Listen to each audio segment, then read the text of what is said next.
This government shutdown is ridiculous and it's sad.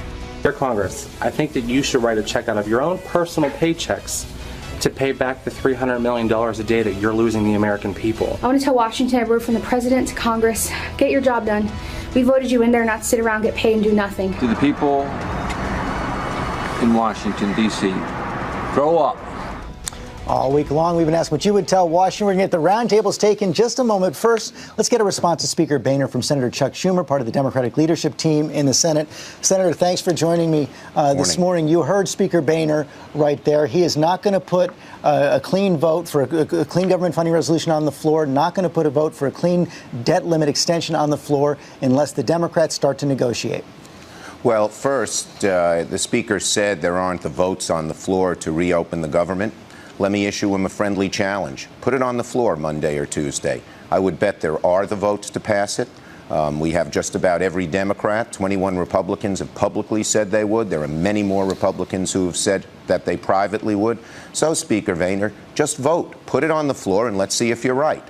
On the debt ceiling, I think there's a bit of posturing going on here. To have us default could, and there's a pretty high chance, send us into a recession deeper than the one in 2008, George, for a very simple reason.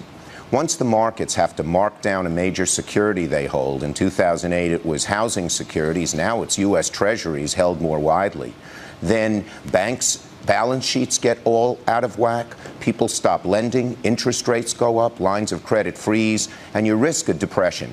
I believe Speaker Boehner will not do that when push comes to shove. But isn't the posturing, Senator, on both sides, perhaps? I mean, the president's saying at this point that negotiating over the debt limit is worse. The consequences are worse than actual default. He's playing with fire there, isn't he? Well, I think they're playing with fire. You don't negotiate over something like the debt ceiling. Other presidents have done it. No, the one time that it was really done in this kind of way, not just, well, it was a deadline and you had to decide abortion or something else, was in 2011. We went right up to the deadline. The stock market lost 2,000 points. $18 billion was lost by the American people. And in that case, the markets didn't believe it was true.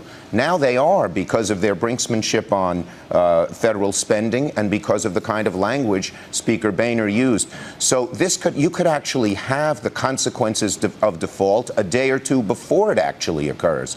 This is playing with fire, and we are happy to negotiate. But we want to negotiate without a gun to our head. Speaker Boehner comes in and he says basically, it's sort of like this. Someone goes into your house, takes your wife and children hostage, and then says, let's negotiate over the price of your house. You know, we could do the same thing on immigration. We believe strongly in immigration reform. We could say we're shutting down the government. We're not going to raise the debt ceiling until you pass immigration reform. It would be governmental chaos. I know you believe, Mr. Senator, that the Speaker is going to blink, that the House Republicans are going to blink. But if they do not, then what happens on October 17th? Is it really preferable to have all those consequences of default than to have a negotiation?